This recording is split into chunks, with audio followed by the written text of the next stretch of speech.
Governor గారు నేను రోజున చేసిన ప్రసంగం పైన ఆయన థ్యాంక్స్ చెప్తూ ఇవాళ ప్రొసీడింగ్స్ జరిగినాయి. నిన్న పాపం గవర్నర్ గారు చాలా శ్రమించి ఆయన ప్రసంగాన్ని చెప్పారు. శ్రమించనే వర్డ్ ఎందుకు వాడుతున్నానంటే ఎందుకు దాన్ని యూజ్ చేస్తున్నానంటే చాలా శ్రమతో ఆయన ప్రసంగం చేశారని. ఆయన గవర్నర్గా ముందు చేసిన ఆయన జాబ్ చార్ట్ ఏంటంటే ఆయన సుప్రీంకోర్టు జడ్జిగా ఓ న్యాయమూర్తిగా వ్యక్తిగా చెప్పారు. కానీ అటువంటి వ్యక్తి నోటితో ఎన్నో అబద్ధాలని ఎన్నో అసత్యాలని ఎన్నో సత్యదూరమైన అంశాలని ఒక దిశ లేని అంశాలని ఈ రాష్ట్రానికి ఏంది రేపు రాబోయే కాలంలో ఏం జరుగుతుందో చెప్పలేని పరిస్థితిని అంత దురదృష్టమైన పరిస్థితితో ఆయనతో ప్రసంగించారు. దాని మీద ఇవాళ చర్చ జరిగింది. మా సభ్యులు మాట్లాడారు, ఆ బెంచ్లు ఉన్న వాళ్ళు మాట్లాడారు. ఇంకా ఫినిషింగ్గా ఆఖరిగా గవర్నమెంట్ తరఫున మంత్రి గారు సమాధానం చెప్పే ముందు ఇండిపెండెంట్ సభ్యుడిగా ఉన్న చంద్రశేఖర్ రెడ్డి గారు ఆయన ప్రసంగంలో ఒక విషయాన్ని లేవనెత్తారు. ఏమిటా అంశం? ఈ రాష్ట్రంలో ఈ ప్రభుత్వం ఇప్పుడు కూడా రాష్ట్రం ఏర్పాటైన తర్వాత ఏనాడు కూడా వ్యవస్థ నడుస్తుంటుంది. కానీ వ్యక్తుల్ని ఎవరైతే యూనివర్సిటీకి సంబంధించిన ఆచార్యులు ఉన్నారో, బీసీలు ఉన్నారో, వైస్ ఛాన్సలర్స్ ఉన్నారో వారిని బలవంతంగా వాళ్ళు రాజీనామాలు చేయించిన పరిస్థితి ఎప్పుడూ దాఖలాలు లేవు అని చెప్పారు. గత ప్రభుత్వం కూడా ఎక్కడ జరగలేదు. వాళ్ళ టెన్యూర్ అయిన వరకు వెయిట్ చేసిన తర్వాతే దాన్ని కొత్త వీసీలు నియమించడం అనేది చర్చ్ కమిటీతో జరిగింది. ఈ ప్రభుత్వం అలా కాదు, 9 మంది ఈసీలు నియమించామని చెప్పి గవర్నర్ గారు ప్రసంగంలో చెప్పారు ఎంతో గొప్పగా. కానీ దాని ముందు జరిగిన పరిణామాలు చూస్తే చాలా దురదృష్టకరం. 21 యూనివర్సిటీస్ ఉంటే అందులో 19 మందితో వారు వచ్చి రాజీనామాలు బలవంతంగా తీసుకున్నారంటే సంబంధిత మంత్రి విద్యాశాఖ మంత్రి గారు లేచి నో అది కరెక్ట్ కాదు, మీరు దానికి ఉంటే ఆ రుజువులు సాక్ష్యాలు చెప్పండి అని చెప్పని ఆయన అన్నారు. వారు మాట్లాడనీకంట ఇంటరప్షన్ చేస్తూ మంత్రులు ఎప్పటికప్పుడే ఇంటర్వ్యూన్ అవుతూ దాన్ని అడ్డుకోవడానికి ప్రయత్నం చేశారు. మేము ఒకటే ప్రశ్నించాను, నేను లేచి ఎల్ఓపిగా లీడర్ ఆఫ్ అపోజిషన్గా మా పార్టీ తరఫున ఒకటే అడిగాం, సూటిగా ఇవాళ జరుగుతున్న డిస్కషన్లో సూటిగా చెప్తున్నాం. వాళ్ళు ఇచ్చిన రాజీనామా లేఖల్లో ఎవరైతే వైస్ ఛాన్సలర్స్ ఉన్నారో వాళ్ళు ఇచ్చిన రాజీనామా లేఖల్లో మాకు ఉన్నత విద్యాశాఖ కార్యదర్శిగా ఉన్న వ్యక్తి ఐఏఎస్ ఆఫీసర్ వారు ఫోన్ చేశారు. వారితో పాటు హైయర్ ఎడ్యుకేషన్ చైర్మన్గా ఇన్ఛార్జ్ చైర్మన్ ఉన్న వారు ఫోన్ చేశారు. మా రాజీనామాలు డిమాండ్ చేశారు, తీరవలసిందే అని చెప్పి పట్టుబట్టారు. మేము వచ్చి గౌరవప్రదంగా అని మేము దాన్ని ఇచ్చామని చెప్పి లేఖలో కూడా రాశారు. మాకు వాలంటరీగా మాకు వారి దగ్గర నుంచి ఫోన్లు వచ్చాయి కాబట్టి ఆ ఫోన్లు అన్వయించుకొని నేను నా రాజీనామాని మీకు సమర్పిస్తున్నానని చెప్పి లేఖలో రాశాను. అది చాలు కదండి. మంత్రి గారు దయచేసి ఏంటి ఎంక్వైరీ అన్నాం, మీరు అడిగారు కదా అంటే కాదు మేము ఇప్పుడు కాదు 19 నుంచి వేస్తామన్నారు. 19 నుంచే కాదు 14 నుంచి కూడా వేయండి, మాకే వద్ద అభ్యంతరలే. 19వ సంవత్సరం నుంచి చేస్తారో 14 నుంచి చేస్తారో ఎప్పుడు నుంచి చేస్తారో ఈ అంశం మీద చేస్తారో అది మీ చేతిలో ఉంది. మేము ప్రతిదానికి మేము తయారుగా ఉన్నాం. కానీ ఇది అప్రజాస్వామికం కాబట్టి దీన్ని ఎంక్వైరీ జరగవలసిందని అని పట్టుకోవటం ముందు వచ్చి చేస్తామన్నారు. తర్వాత మాట మార్చి ఆయన వారు నిస్సాహతని తెలియ వ్యక్తపరిచి వారు తాలూకా ఉపన్యాసంలో ఉపక్రమించే పరిస్థితి వచ్చింది. ఆ నేపథ్యంలో ఇచ్చిన హౌస్ని ఏదైతే సభా సాక్షిగా వారు మాట్లాడారో ఆ మాటను మాట తిప్పుకున్న నేపథ్యంలో దాన్ని వారు మాట మార్చిన నేపథ్యంలో జరిగిన అక్రమాలని బయటపెట్టడానికి వాళ్ళకి లేని చిత్తశుద్ధిని పెంచి దాంతోపాటు నిన్న గవర్నర్ గారి ప్రసంగంలో ఏవైతే సత్యదూరమైన అంశాలు ఉన్నాయో, ఏవైతే ఈ రాష్ట్రానికి రాబోయే 4 సంవత్సరాల్లో దిశ కల్పించే అంశాలు కానీ ఏ ఒక్కటి కూడా పొందుపరచడంతో లేకపోవడంతో దాంట్లో ఒక్క విషయాన్ని చెప్తానండి. చిన్న ఎగ్జాంపుల్ నాకు చెప్దాం అనుకున్నాను. వచ్చాను.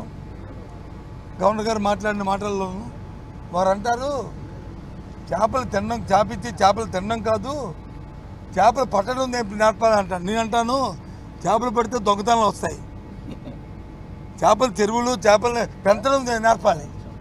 చేపలు పెంచి చేపలు తినడం నేర్చుకోమని చెప్పండి, చేపలు పట్టడం కాదు. చేపలు పడితే ఎలాగవుతుంది?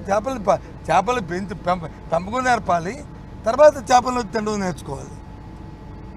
గవర్నర్ గారు చేపలు పట్టడం చాలంట, అంటే ఏ రకంగా ఏదో రకంగా పట్టుకోవడం అనేది చేసుకొని మరి దోపిడీ చేయాలనే కదా దాని ఉద్దేశం, దురుద్దేశం. సో ఎగ్జాంపుల్ చెప్పాను. కాబట్టి ఆ ఉపన్యాసంలో పాపం శ్రమించని మాట్లాడే ఉపన్యాసంలో దాంట్లో క్లారిటీ లేదు.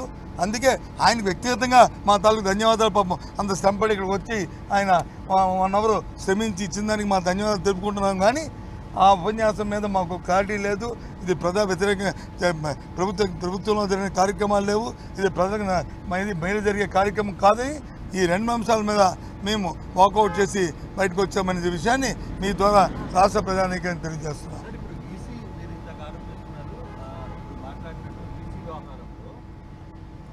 చాలా క్లియర్గా చెప్పారు సభలోనే, నేను ఛాలెంజింగ్ చేస్తున్నాను, మీరు ప్రూవ్ చేయాలి. ఇప్పుడు మీరు ఇదే వ్యవహారాన్ని లేఖలో ఆ విధానం వ్యవహారాన్ని మీరు సభలోనే పెట్టచ్చు కదా. ఒక విషయాన్ని లేఖ అనేది ప్రభుత్వం దగ్గర ఉంటుంది, విషయం మాకు తెలుసు. ఎంక్వైరీ చేయండి. ఎంక్వైరీ చేస్తే కాదు అదిగో లేఖలు ఇవి, ఇగో 19 మంది వీసీల తాలూకా లేఖలు ఇవి, ఇందులో మీరు చెప్పిన వాక్యం లేదు, మీరు చెప్పింది సత్యదూరం, మీరు సభా సమయం వృధా చేస్తున్నారు, మీ రాష్ట్ర ప్రజలను తప్పుతో పట్టిందని మమ్మల్ని ఆపాదించండి. ఎందుకు మీరు దాని మీద రావట్లేదు ముందుకి? కరెక్ట్ అయితే కరెక్ట్ కాకపోతే కరెక్ట్ కాబట్టే మీరు తప్పించుకోవడం ప్రయత్నం చేయడానికి ఈ ప్రయత్నం, అది కరెక్ట్ కాదు కదా. అందుకు నేను అడుగుతుంది, మీరు చెప్పిందని నేను చెప్తున్నాను. నేను చెప్పాను సభలో జరుగుతున్న డెలిబరేషన్స్ వీటిని రికార్డు దీని ఆధారం మీదే ఎంక్వైరీ చేయండి. మీరే అన్నారు కదా, దాన్ని ఎంక్వైరీ చేయండి.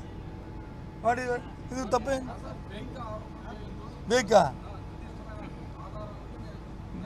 ఇదే నిర్దిష్టం. 19 వీసీలకి అందరికీ ఫోన్లు వచ్చాయి.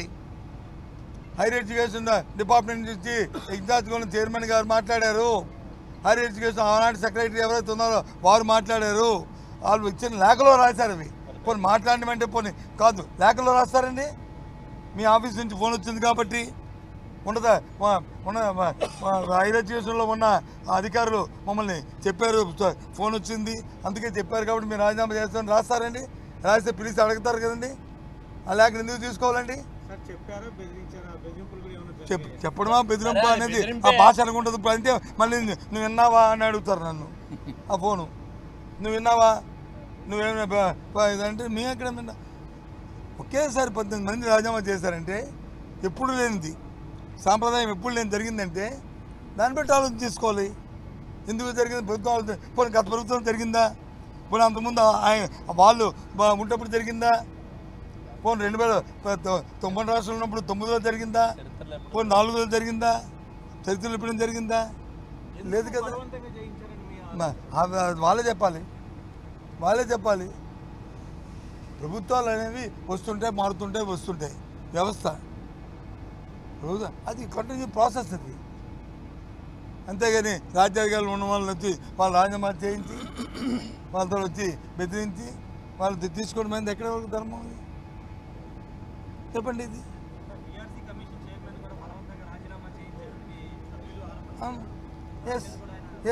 ఎస్ చెప్తున్నాము. దాన్ని అది కూడా ఎంక్వైరీ కలపండి. ఆయన ప్లీజ్ అడగండి. లేదు ఎవరు చేయించలేదంటే రాసేయండి, రికార్డ్ చేయండి, దాన్ని విడుదల చేయండి. పిఆర్సీ కమిషన్ చైర్మన్ గారు చెప్పాడు, ఇదిగో సభ్యులు వచ్చి సమయంలో ఇది మాట్లాడారు, ఇది తప్పు అని చెప్పండి. ఇప్పుడు మమ్మల్ని ప్రజలు ఆక్షేపిస్తారు. చెప్పండి, తప్పేముంది? సార్ లోకేష్ సభలో కీలకమైన వాక్యాన్ని సార్ ఇప్పటికే మీరు టైము డేటు 2 సేవ్ చేసుకోండి, నోట్ చేసుకోండి. చాలామంది అక్రమాలకు పాల్గొన్న వ్యక్తులందరినీ కూడా వాళ్ళకి రోజులు లెక్క పెట్టిస్తాను. At the same time already ఇప్పటికే మీ పార్టీకి సంబంధించిన ఒక వ్యక్తి జైల్లో ఉన్నాడు. సార్ సందర్భం లేని, సమయం లేని అంశాలని సభలో మాట్లాడడం అనేది ధర్మం కాదు. అయినప్పటికీ కూడా ఇన్స్పైట్ ఆఫ్ దానికి కూడా మేము సమాధానం చెప్పాం. ఏ ఎంక్వైరీ అయినా నిష్పక్షపాతంగా చేసుకోండి, ఎవరైనా తప్పు చేస్తే వాళ్ళ మీద చర్యలు తీసుకోండి. మాకు అభ్యర్థి చెప్పాను. That is record. యాక్చువల్గా ఆయన మాట్లాడకూడదు. ఒక గవర్నమెంట్ మంత్రి ఆ మాటలు మాట్లాడకూడదు. సరే మాట్లాడారు, తెలుసో తెలియకో మేము చెప్పాం కదా, చేసుకుని చెప్పాం కదా. ఇప్పుడు కూడా చెప్తున్నాం కదా, తప్పేముంది. ఇప్పుడు మేము చేయొద్దు, లాభం లేదంటే ఊరుకుంటుందా ప్రభుత్వం? తప్పు జరిగితే తప్పు ఊరుకుంటే అది సమర్థమైన ప్రభుత్వమా? కాదు కదా, సమర్థమైన ప్రభుత్వం కాదు కదా. చిన్న ఎగ్జాంపుల్ మీకు చెప్తానండి. చిన్న ఎగ్జాంపుల్ ప్రభుత్వం దాని పనితీరు ఎలా ఉందో. మొన్న గ్రూప్ 2 పరీక్షలు జరిగినాయి. వాళ్ళందరూ రోస్టర్ పాయింట్ మీద వాళ్ళు యాక్టివేట్ చేస్తున్నారు. దాని మీద విద్యాశాఖ మంత్రి గారు వచ్చి ఒక ట్వీట్ పెట్టారు, దీన్ని పరిశీలిస్తున్నాము, దీని మీద సమగ్ర న్యాయం చేస్తామని. సరే, అవకాశం లేదో అవకాశం ఉందో సెకండరీ పక్కన పెట్టండి. దాంట్లో చేయడానికి అవకాశం ఉందో లేదో ఆ మన్నాడు నేను ప్రెస్ కాన్ఫరెన్స్ పెట్టి మా పార్టీ తరఫున చెప్పాము, ఇది చాలా సున్నితమైన అంశము, దయచేసి దీని మీద దృష్టి పెట్టండి. దృష్టి పెట్టి సమయం తీసుకుని దీన్ని కొంత సమయం తీసుకుని పరీక్షలు పెట్టి పిల్లల తాలూకు భవిష్యత్తుని చూడండి అని చెప్పాము. వెంటనే ఆ సేమ్ నైట్ నెక్స్ట్ డే ముఖ్యమంత్రి గారి కార్యాలయం నుంచి ఒక లేఖ రాశారు. వాళ్ళు సమీక్ష చేసుకొని ఏమని, ఈ ఎగ్జామ్స్ వచ్చి మీరు చేసి ఎగ్జామ్ చేసి పొడిగించండి, దీని టైం పొడిగించండి అని. వాళ్ళు ఖాతరు చేయలేదని చెప్పి మళ్ళీ లీక్ ఇచ్చారు. ఏమనుకోవాలి దీన్ని ఏ విధంగా ఈ ప్రభుత్వం సమర్థనీయ ప్రభుత్వం అలా లేకపోతే ఏ భాష వాడాలా? ఇంకేదైనా భాష వాడితే చూసారా మమ్మల్ని ఎంత కఠినంగా మాట్లాడారు అని అంటారు. చెప్పండి, సమర్థనీయమా ఇది? అంతమంది విద్యార్థుల తాలూకు భవిష్యత్తుని మేము పరిశీలిస్తామని చెప్పేది, పరిశీలిస్తామని కాకుండా ఎందుకు లేఖ రాయాలి? ప్రభుత్వం ఎందుకు లేఖ రాయాలి? సీఎంఓ లేఖ రాస్తుంది, అది ప్రభుత్వంకి బాధ్యత కాదా? ముఖ్యమంత్రికి అవమానం కాదా? అది అక్కర్లేదు. అది సార్ చెప్పండి. అవును, నేను నా ప్రెస్ మీట్ మీరు తీసుకోండి. నేను చెప్పాను, మేము గ్రూప్ 2 ఎగ్జామ్ పెట్టినప్పుడు ఈ అంశం మా దృష్టికి రాలేదు. అందుకు ప్రిలిమినరీ పరీక్ష ఎగ్జామ్స్ పెట్టాము. ఇప్పుడు మెయిన్స్ వస్తున్నాయి. ఇప్పుడు ఈ అంశం తెర మీదకి వచ్చింది. దీని మీద న్యాయస్థానంలో వాద్యాలు ఉన్నాయి. దయచేసి సున్నితమైన సమస్యని పరిశీలించండి అని చెప్పాను. ఇది మంచి, ఇది చెడు అని నేనేమి ఎక్కడ మాట్లాడలే. కొద్దిగా ఇండెక్ట్ అయ్యి లోతుగా పరిశీలించి దాన్ని టేక్ కాల్. ఎస్, ప్రభుత్వం తీసుకున్న నిర్ణయమే కరెక్టు, ఏపీ తీసుకున్న నిర్ణయమే కరెక్టు, దీని ప్రకారం మీరు వెళ్ళాలి ఏదో అని చెప్పచ్చు, తప్పు కాదు. కానీ అసలు దృష్టి పెట్టడానికే మీకు అవకాశం లేపుతారు కదా. సో అది, కానీ ఏదైనా సరే బ్యాన్ లాజ్ ఇవాళ మేము బాయ్కాట్ హౌస్ నుంచి మేము వాకౌట్ చేయడానికి కారణాలు 2. ఒకటి, గవర్నర్ గారి ప్రసంగంలో ఒక దశ లేదు ఈ రాష్ట్రానికి. ఆ ప్రసంగం అంతా కూడా ఒక 2-3 మాటలు అయితే చాలా బాధాకరమైన మాట్లాడినాయి. అది ఆ బుక్ ఎక్కడుందో కానీ గత ప్రభుత్వం చేసిన విధ్వంసం అని చెప్పి గవర్నర్ నోట్ అని చెప్పడం. విధ్వంసం ఏంటండి గవర్నర్? ఆ భాష ఏంటండి ఇది? విధ్వంసం అని అది పొలిటికల్ లాంగ్వేజ్. అది ముఖ్యమంత్రి మాట్లాడిన అర్థం ఉంది, కానీ గవర్నర్ నోట్ అంటే విధ్వంసం అని మాట్లాడించి వచ్చింది. ఆ ధర్మ పోనీ విధ్వంసం, పోనీ లేదో బాగుపెడతారు, మహా అద్భుతాలు చేస్తారంటే అద్భుతాల పుస్తకం. అద్భుతాలు ఏమున్నాయండి? 24 గంట, 47 గంట. ఇప్పుడు సూపర్ 6 కాదు, సూపర్ 10 అంటే సూపర్ 6 ఊత్కాకి అయిపోయింది. ఇప్పుడు సూపర్ 10 ఇప్పుడు 47 సంవత్సరంకి. అంతవరకు మనం వచ్చి నోళ్ళు చాచుకొని ఆవులు చాచుకొని కాసుకొని కూర్చోవాలంట. ఏంటి వాడితే మనం చూసాం కదా.